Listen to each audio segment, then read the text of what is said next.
Artam, for the purpose of killing me. Sa, he, bhavatu, may become.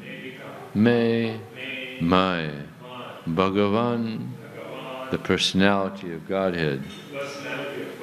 Gati, destination. Mukunda, who awards salvation.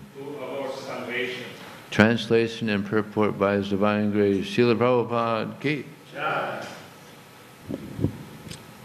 May He, Lord Sri Krishna, the personality of Godhead, who awards salvation, be my ultimate destination.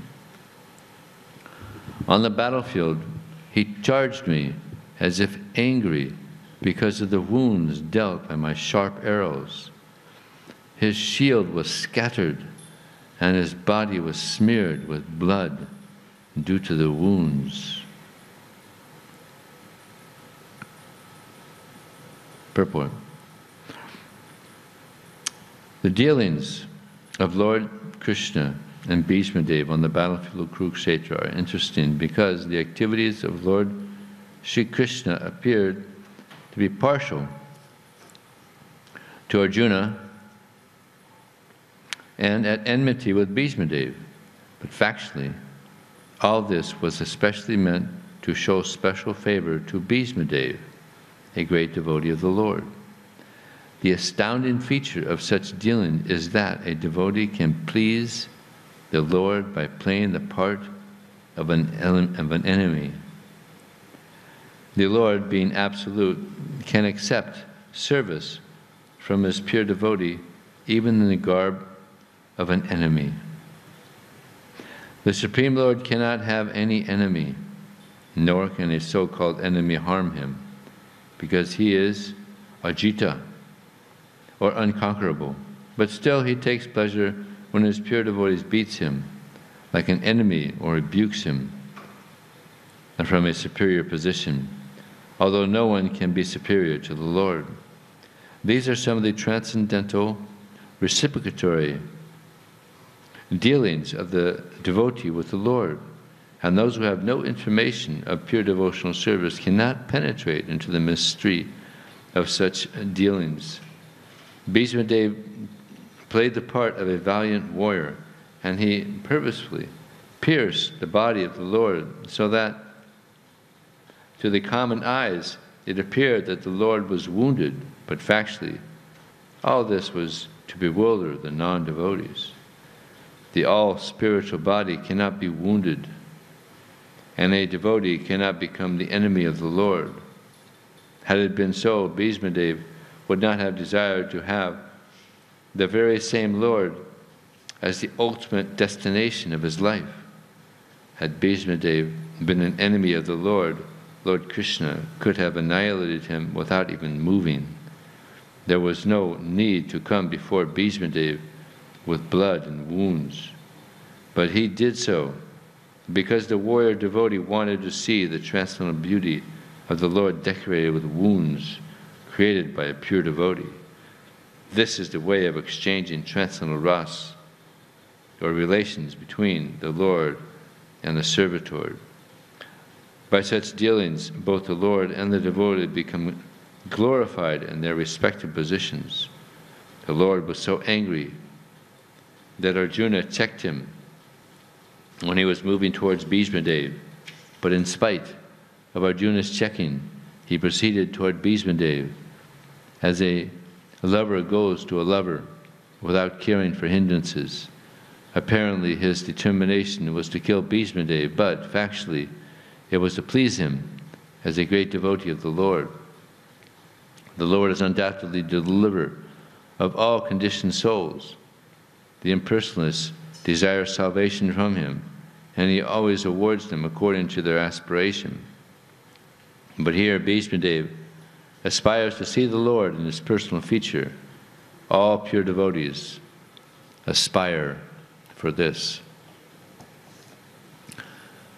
Omagyanatamanandasya Gyananjana Salakaya Chakshrum Militam Jena Tasmai Sri Gurave Namaha Mukam Gurtavachalam Pungnung Haite Grim Yakripatar Hambande Shigurum Dinadaranam. Prabhu Nityananda, Shri Advaita Gadadhar, Sivasadi Gaur Bhaktivinoda. Hare Krishna, Krishna Krishna, Hare Hare, Hare Rama, Rama Rama, Hare Hare. In the purport, Prabhupada mentions that Krishna, he's equal towards everyone. Samam pashang hi sarvata samavastim isram nahina shatmanatmanam tatayapitam paramgati. He says, I envy no one, nor am I partial to anyone, but anyone who renders service unto me, then I am pleased with that person. And Prabhupada gives an example in the purport to that verse, that a very charitably bestowed or very charitably disposed man may give charity to many different charitable organizations, but he'll give a special consideration to his own son, right? So that's natural. So Krishna, he's equal towards everyone, but if someone surrenders to him, then he gives his special favor to that person. And Bhishma, Dev, it's kind of inconceivable, but he's getting the special favor of Krishna by fighting with him, because he had this, Bhishma Dev, he's a Kshatriya, and he has that mood. And Krishna also, he's manifesting here as a Kshatriya. So this gave great pleasure to Bhishma Dev. And although this battle is taking place between Bhishma Dev and Arjuna and Krishna, here it's mentioned that with all this happening, Krishna is Bhishma Dev's ultimate destination. So this is the ultimate destination for all devotees of Krishna, is to attain Krishna.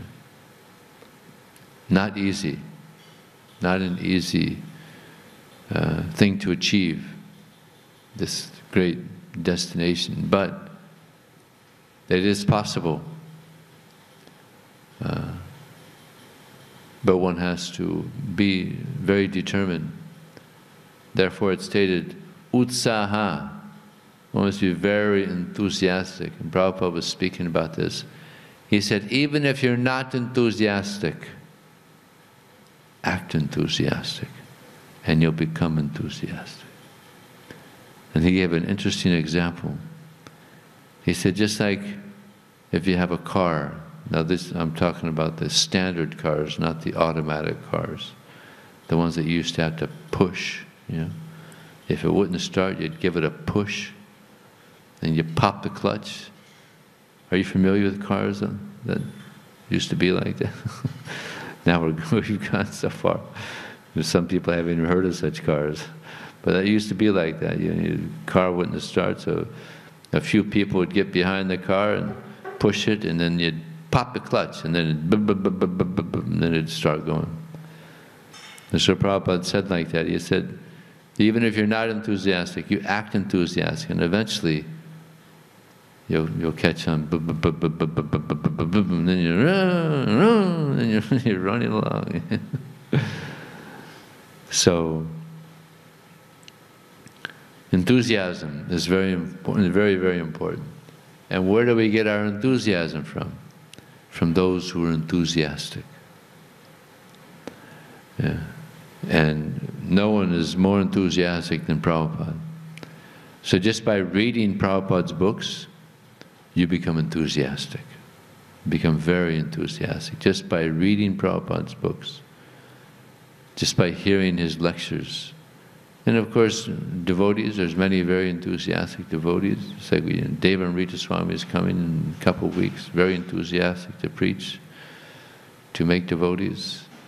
There's so many devotees around the movement. Indra Swami, he's so enthusiastic to spread the holy name around the world.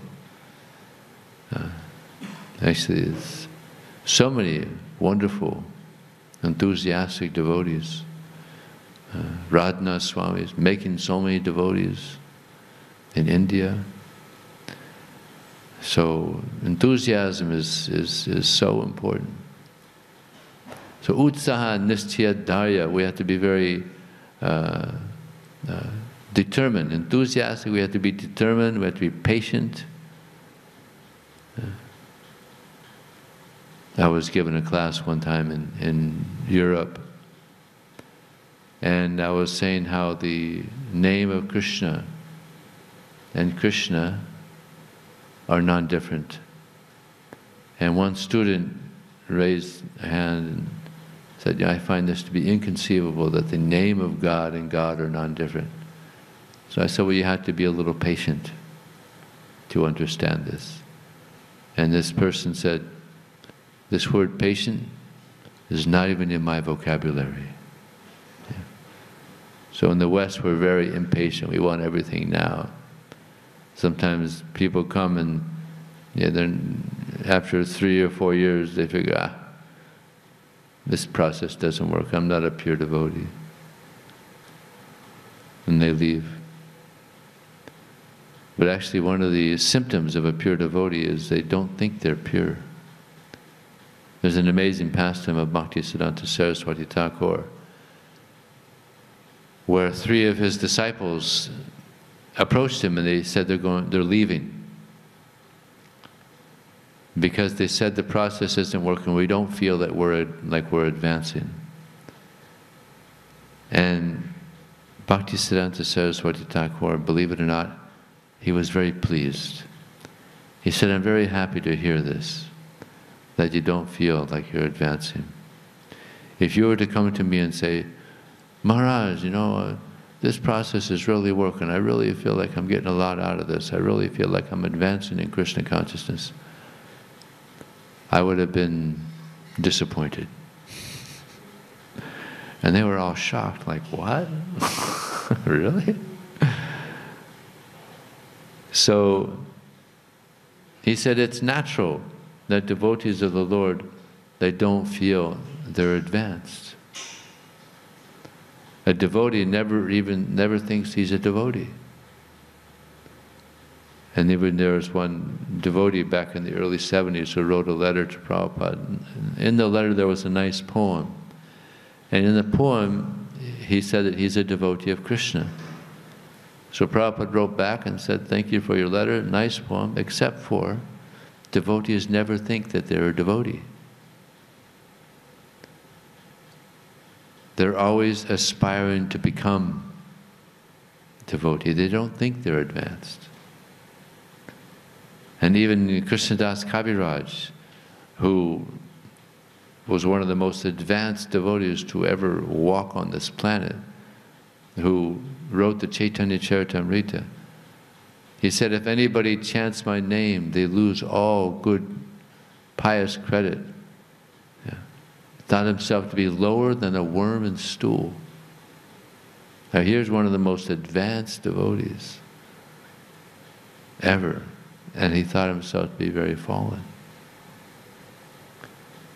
So these 3 devotees, after hearing Bhaktisiddhanta Saraswati Thakur, they were surprised, and they never left. They stayed. Because then they understood that a devotee never thinks he's advanced. He's always aspiring to be a servant. It's always aspiring to be a pure servant, devotee of Krishna.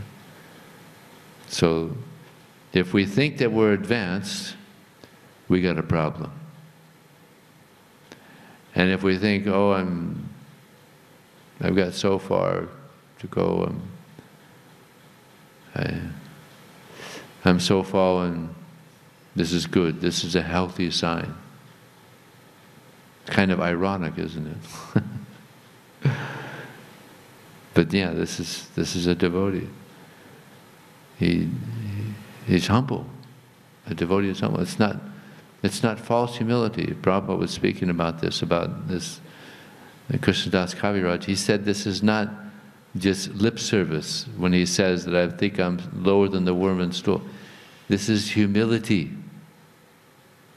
This is a natural byproduct of devotional service, is that one thinks he's very fallen. Natural byproduct. So, therefore, Lord Chaitanya, he said, Tunadapi sunichena drorapi sihisna amanina manadena kirtaniya sadahari. This humility is the crown jewel of devotional service.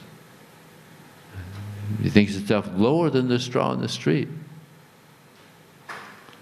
Now, if someone's thinking himself lower than the straw in the street, he can't at the same time think he's advanced. He thinks he's lower than everyone else. There's a nice pastime of Dronacharya and Yudhisthira and Duryodhana. He was the teacher of all the Kurus. So he asked Yudhisthira to go out in the city and find someone who was lower than him. This was his mission for the day. Go out and find someone lower than himself. And Duryodhana, you go out and you find someone superior to you. So that was their mission for the day. So they went out to the city all day, and they came back, and Yudhisthira came back and said, Gurudev, I could not find anybody lower than myself. I'm sorry. And Duryodhana came back and said, Gurudev, I couldn't find anybody superior to me. I'm sorry. So then Dronacharya said, actually, by the two of you coming together, you have filled your mission. Because Duryodhana, you're so proud, therefore you're lower than Yudhisthira. And Yudhisthira, you're so humble, you're superior to Duryodhana. Interesting, huh? So this pride is a major, can be a major obstacle, and quite often it is a major obstacle to our advancement in Krishna consciousness. Therefore, it's stated by Chanaka Pandit. He said there's four types of blindness. Blinded by pride, blinded by greed, blinded by lust, and then there's physical blindness. But of all of these, the worst blindness is to be blinded by pride. Because if one is blinded by pride, then he can't take good instruction. Therefore, this is the biggest obstacle. False ego. You know, there's these 7 or 8 coverings of the universe. So the false ego, this is although subtle, it's the thickest. Yeah. So pride, it's very, very difficult to overcome pride, overcome false ego. But Krishna, he's very powerful. He can do so many things. So he can even free us of this false ego, of this pride. Now in this pastime, in this amazing pastime of Bhishma Dev, he's fighting with Krishna. And Krishna, it appears like he's bleeding and he has wounds. But actually Krishna, he's just a very good actor. It's like Queen Kunti. She says, you appear like an actor on the stage. Yeah. So Krishna, He's known as Ashnaviram. Ashnaviram means he has no veins. So if he doesn't have any veins, how can he bleed? He can't bleed. He doesn't have any wounds. It's just it's a show on a stage. Yeah. Just like it said that Krishna, it stated that Krishna is nirakar, he has no form. Although he has no form, he can see, you know, he can accept offerings, he can walk. So he doesn't have a material form. He has a spiritual form, a transcendental, spiritual form. So this is a transcendental form of Krishna. And he's with this transcendental form, he performs many amazing activities. He does some amazing acting, just like in the pastimes of Krishna when he was here on this planet. He would sometimes, with his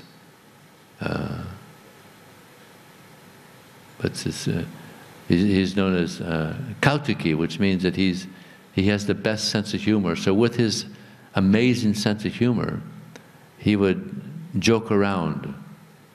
So he was there with the gopis, and he saw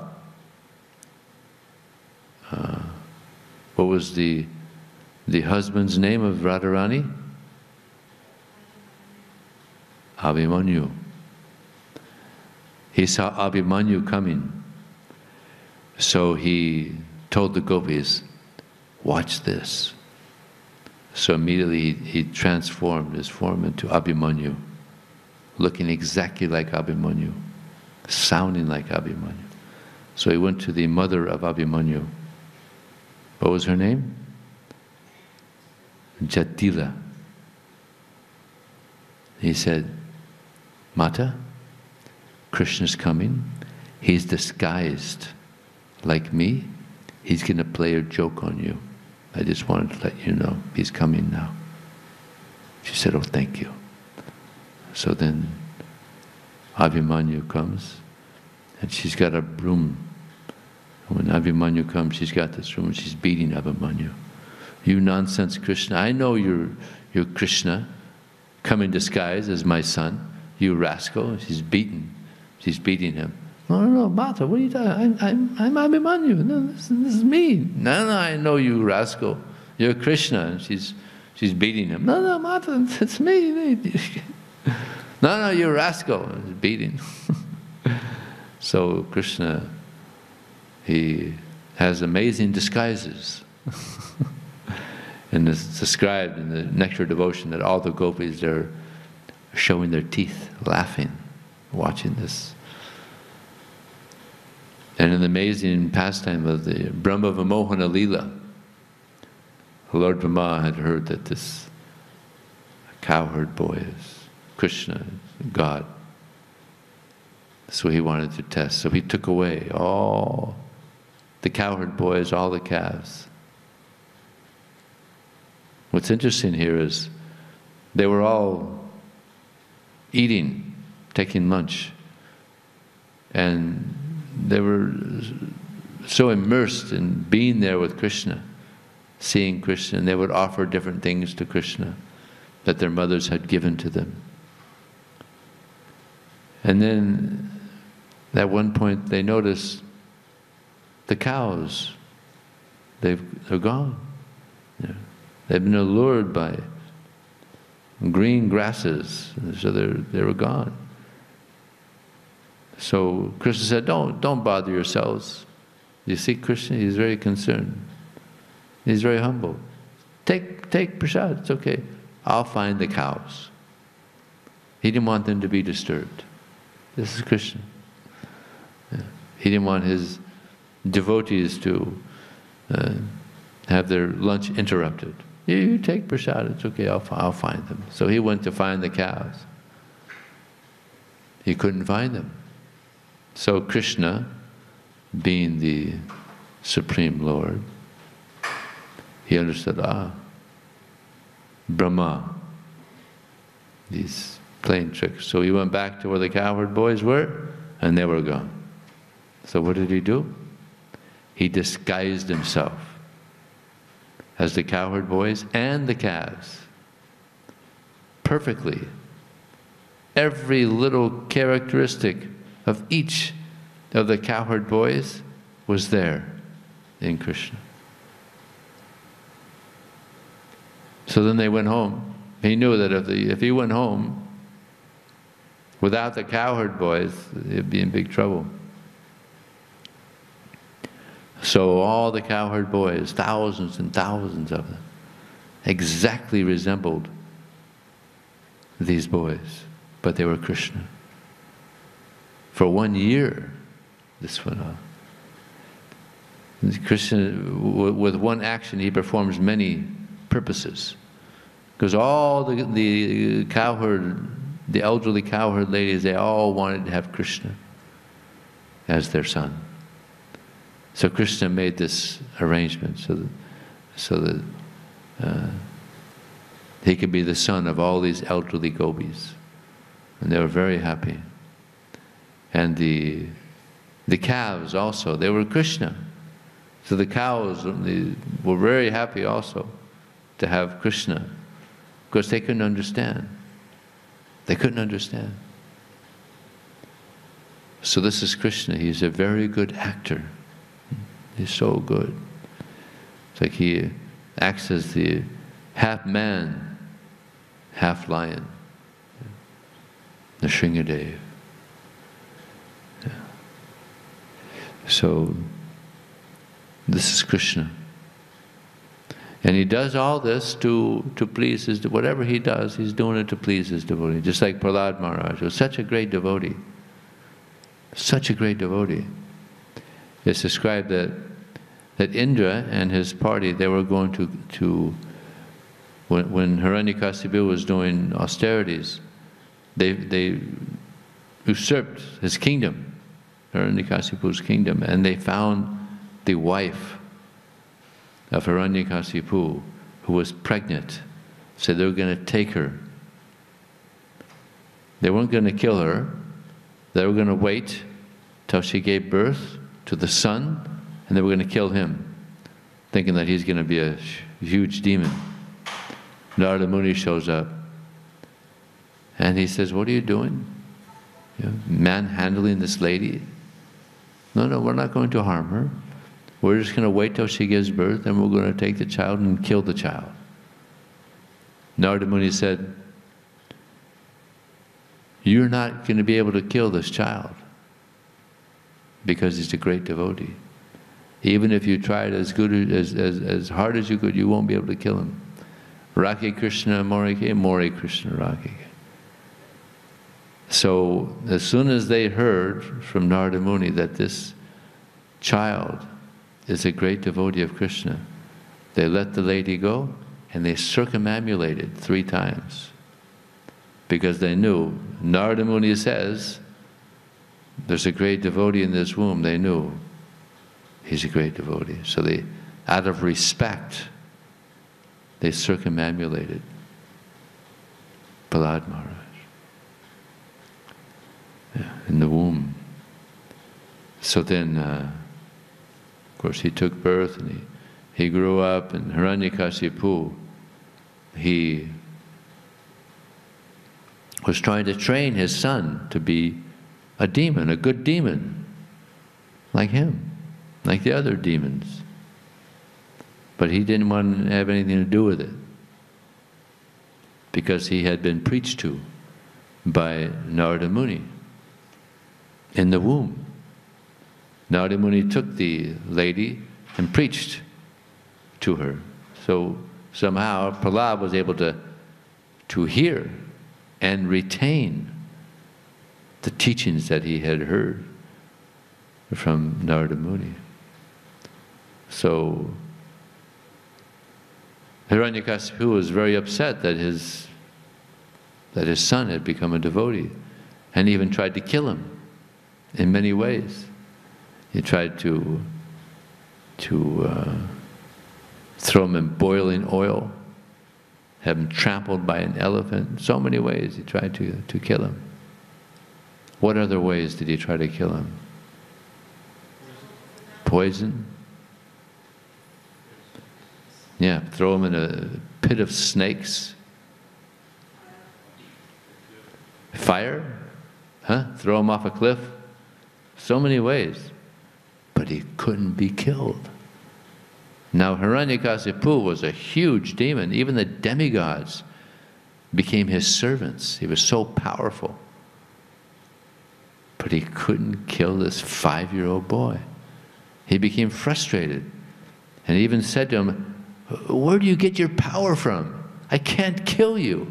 He was becoming depressed, you know. He couldn't kill his son. So he said, "Father, I get my power from the same place you get your power from. Krishna."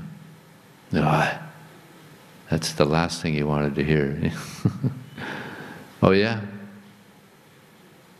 So is your Krishna, is he in this pillar?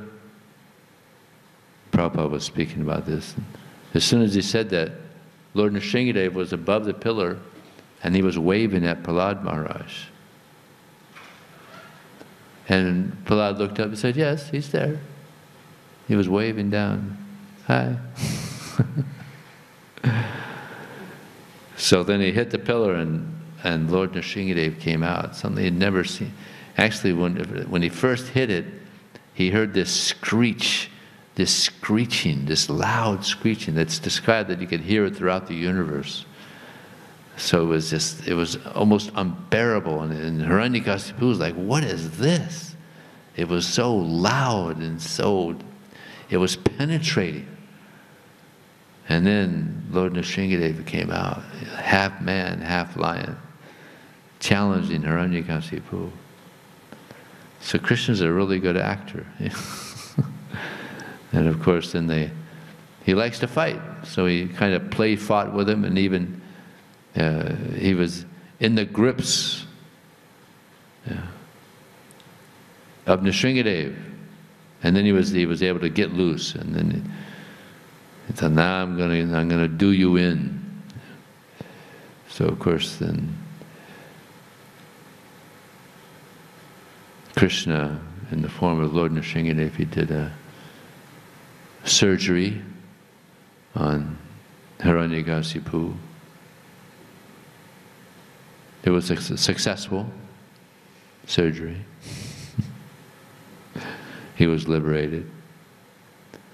So Krishna has so many different disguises in his pastimes as an actor. Lord Vamanadev, the dwarf incarnation of Krishna.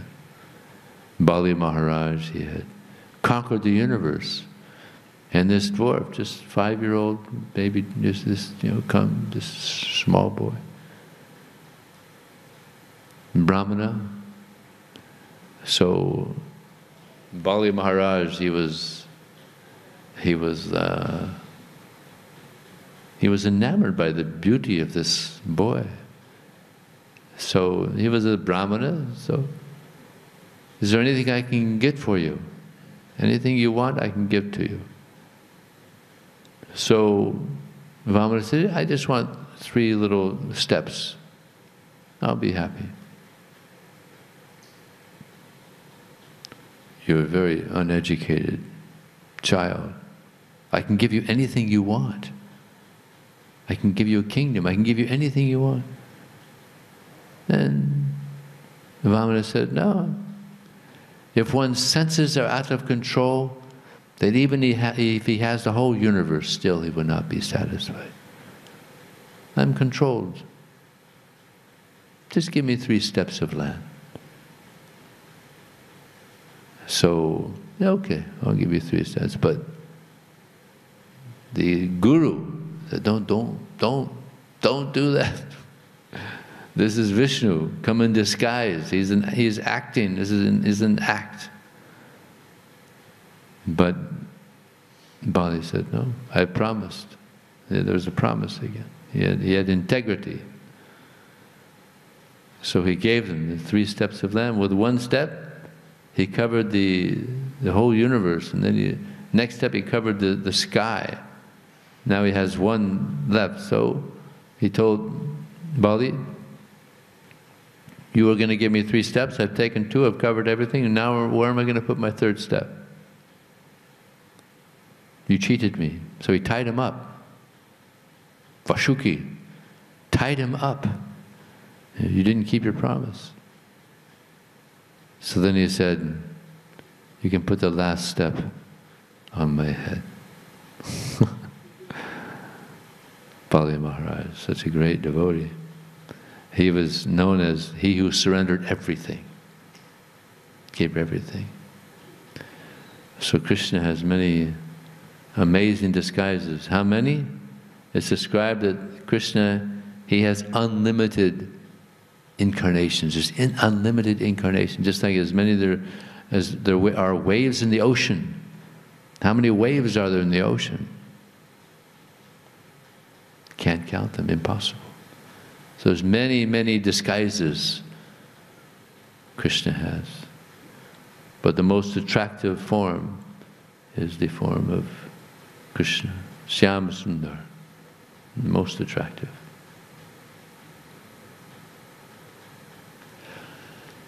So, any question or comment? Yes.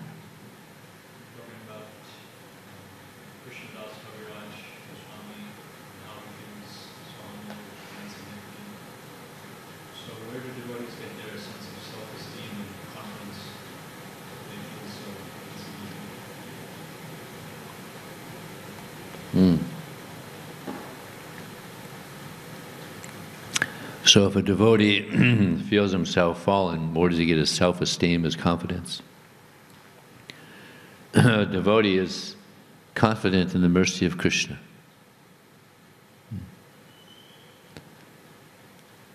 Self-esteem is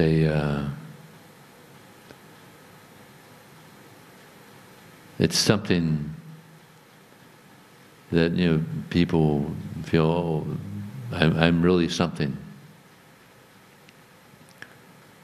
But what are we? We're 1/10,000th size of a tip of a hair. Materially, we don't even exist. But people want to increase their self-esteem. Materially, we don't even exist, but spiritually, we can have self-esteem. We're part of Krishna. We're the sons or daughters of Krishna. So this is real, this is spiritual self-esteem and spiritual confidence.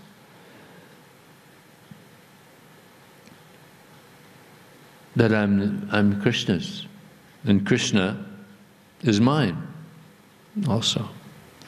So we have this relationship with Krishna that we have a very deep relationship. We're part of Krishna. So this is the self-esteem that a devotee wants, not this material. And with that, he goes on serving Krishna, trying to please Krishna.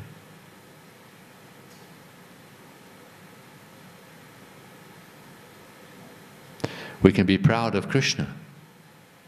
Prabhupada said we can be proud of Krishna, not proud of our abilities, vanity. No, we could be proud that we're part of Krishna, servants of Krishna.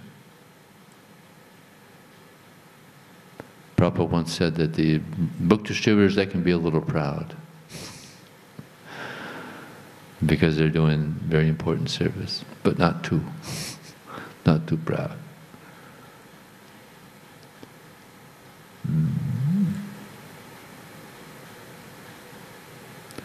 It's interesting that Lord Chaitanya, he also was an actor. Anybody remember what he played in a drama? Lakshmi Devi. So perfectly, no one can tell. He looked like Lakshmi Devi, the goddess of fortune. It's Lord Chaitanya. Big, must have been big. How big was Lord Chaitanya? 7 feet, so 7 feet Lakshmi Devi. Big. Expert actor also. And you know, Prabhupada also, he was an actor. Anybody know what he played? Anybody remember? Advaita Acharya. And they rehearsed for this drama for 1 year. Prabhupada mentions this. For a year they rehearsed for this pastime of Lord Chaitanya Mahaprabhu. And after the drama was finished, they expected to hear some applaud, because the director of this drama wanted everything to be just perfect. And then the drama ended, and they were surprised. There was no applaud. Then the lights went on, and everybody was crying. They were crying. It was done so well. So that's the best applaud. Is that everybody was completely touched. They were crying. Just loved it so much. So Prabhupada was a good actor also.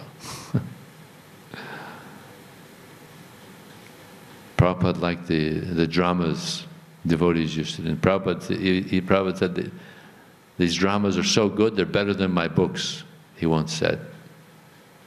Because the knowledge is coming alive, people don't appreciate. That's a powerful statement. So there's a lot of dramas when Prabhupada was here. He would show up at a temple and there'd be a drama for Prabhupada. Not so much anymore, we don't have dramas so much anymore. But Prabhupada liked that very much.